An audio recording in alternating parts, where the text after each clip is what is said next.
Throughout the 1970s and 80s, a serial burglar and murderer stalked the shadows of quiet California neighborhoods. He would break into homes, terrorize families, and vanish into the dark. From Sacramento down to Orange County, entire communities lived under curfew.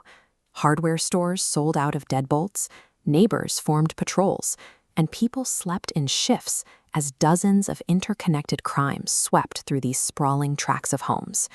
Police launched massive, heavily coordinated dragnets. They flooded the streets with patrol cars, staked out specific blocks, and tracked down thousands of tips. Yet the perpetrator slipped through every single trap.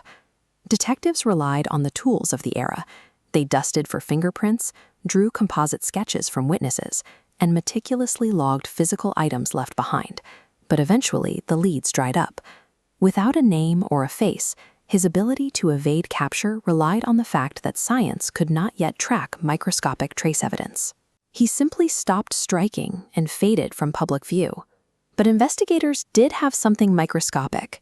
From preserved crime scene evidence, scientists eventually extracted a complete DNA profile of the killer. They took this genetic sequence and uploaded it to CODIS, the national database of DNA records collected from convicted offenders. This diagram illustrates the limitation of that system. CODIS operates as a closed loop. It requires a direct one-to-one match. To trigger a hit, the sample must perfectly align with someone who has already been arrested and entered into those specific records.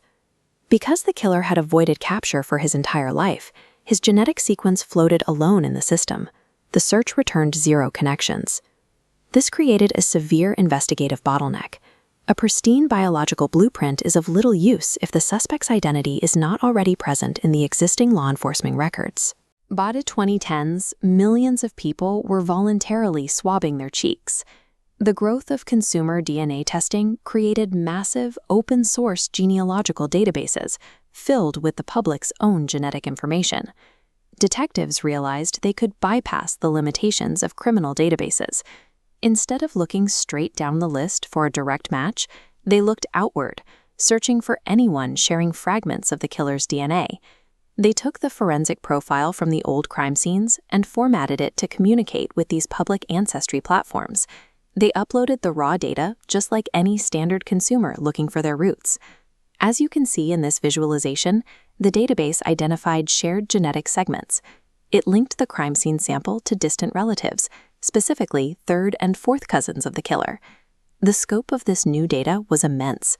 Because these connections were distant, the suspect's extended family network included thousands of living relatives. But these distant cousins provided the first tangible anchor points. The isolated code had finally been tied to a traceable human network. To find the suspect, genealogists built family trees backward from those modern cousins until they found a set of common ancestors living in the 1800s. They mapped every descendant to the present day, showing thousands branching from that historical couple.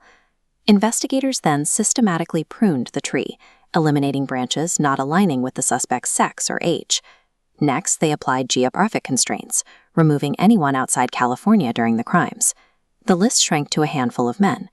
Detectives dug into military backgrounds and specific residency records to find the single individual whose life mirrored the timeline of the attacks.